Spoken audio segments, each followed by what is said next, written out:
খাও। চুম্মু খাবে, চুম্মু। ভালো করছে মাম্মা, টেস্টি করছে মাম্মা, খাও। দেখো, সুন্দর হয়েছে বাবা, সুন্দর হয়েছে বাবা, সুন্দর হয়েছে। মা হওয়া যে কত বড় একটা কথা, সেটা সত্যি যারা হয় তারাই বোঝে, তাই না? কত ঝড় ঝাপটা, কষ্ট, ভালোবাসা, দায়িত্ব, কর্তব্য সমস্ত কিছু নিয়ে একটা অন্য রকমের শান্তির জায়গা হচ্ছে মা। আগে হয়তো আমরা ছোটোবেলায় কত মাকে জ্বালাতাম, কিন্তু এখন যত দিন যায় তখন বুঝতে পারি। Hey everyone, good morning. কেমন আছো সবাই? আশা করছি ভালো আছো, সুস্থ আছো। সকালে উঠে দেখো না, ভাত বসিয়ে দিয়েছি, আর আমার বরের কাণ্ড, ঘুম থেকে উঠে শুধুমাত্র মোবাইলে নিয়ে কাজে লেগে পড়ে।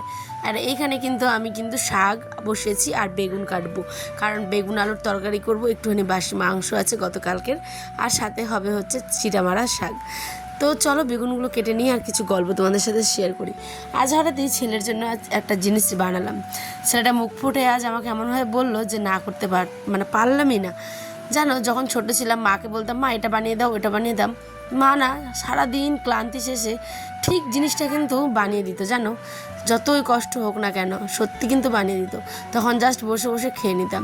কিন্তু এখন যখন আমি সারাদিন কাজ করি, ভিডিও করি, সংসারের কাজ করি, আবার আমার ছেলে কিছু বলে, তখন না মনের মধ্যে কোথাও কোচকে ওঠে, আমিও তো মাকে এরকম বলেছি।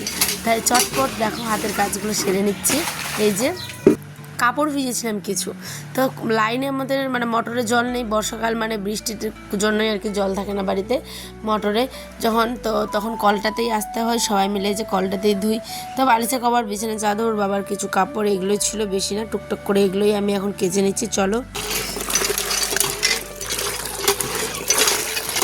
কলে তো এখন কাজ করতে আর আশাই হয় না, যেহেতু মোটরটা আছে না, তাই এখন এই সব কিছু হয়ে যাচ্ছে, ঠিক আছে। তবু দেখো যখন দরকার লাগে তখন কিন্তু এখানেই আবার আসতে হয়। কাছাকাছি কমপ্লিট, এবার আমি কিন্তু এখানে মেলে দিচ্ছি, ঠিক আছে। আয়ন সোনা কিন্তু দেখো যে পাশে একটা গাড়ি নিয়ে কিন্তু খেলাধুলো করছে। আসলে আমাদের বাড়িতে অনেক লোক, তাই একদম প্রবলেমটা বেশি।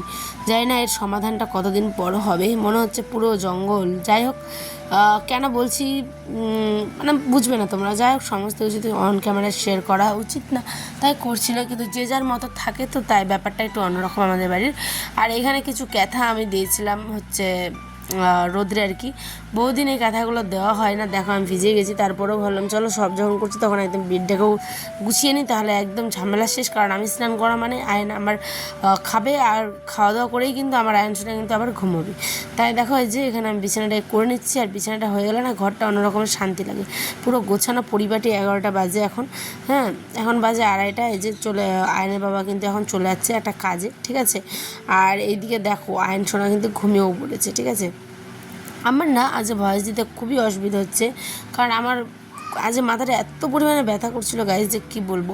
তা আমি এখন কটা বাজে গো, 4:22, এখন তোমাদের ভিডিওটা এডিট করলাম, এখনই জাস্ট ভয়েসটা দিচ্ছি। ঘুমিয়ে পড়েছিলাম, তারপরে উঠলাম জাস্ট তোমাদের জন্য, যে আমাকে ভিডিও দিতে হবে। এইদিকে আমি এই যে বললাম না ছেলের মনে রাখার জন্য, দেখো আজ কী করলাম। আমার ছেলে হঠাৎ আমাকে জড়িয়ে ধরে বলছে মাম্মা আমি পরোটা খাবো, মাম্মা আমি পরোটা খাবো। মনটা না কোথাও গিয়ে যেন একদম ইমোশনাল হয়ে গেলাম। ভালো আমি তো কী বলবো তোমাদের, আমি ভাষাই খুঁজে পাচ্ছি না। দেখো নিজেই ভুলে যাচ্ছি কী বলবো। আমি কোনো কিছু চিন্তা না করে ছেলেটার জন্য দেখো পরোটা বানিয়ে দিচ্ছি এখানটায়। আমার ছেলে আবার বেশি পাকা, দেখো কি সুন্দরভাবে নিজে পরিপাটি হয়ে বসে বেলুন তক্তি দিয়ে দিয়েছে, বলছে বিছানাতেই তুমি করো, নিচে নামে না, প্রচুর মশা। আর এখন সন্ধে বাতিও দিতে হবে, তাহলে তুমি উপরেই করো বাবা। তারপরে এই যে দেখছো এই গ্যাস লাইটগুলো, বাপরে বাপ, আমি তো জীবনে কোনোদিনও জ্বালাইনি, জ্বালাইছি কিন্তু গ্যাসটাতে এমনভাবে ধরেছে ভকাত করে, আমার তো খুবই ভয় লেগে গেছিলো।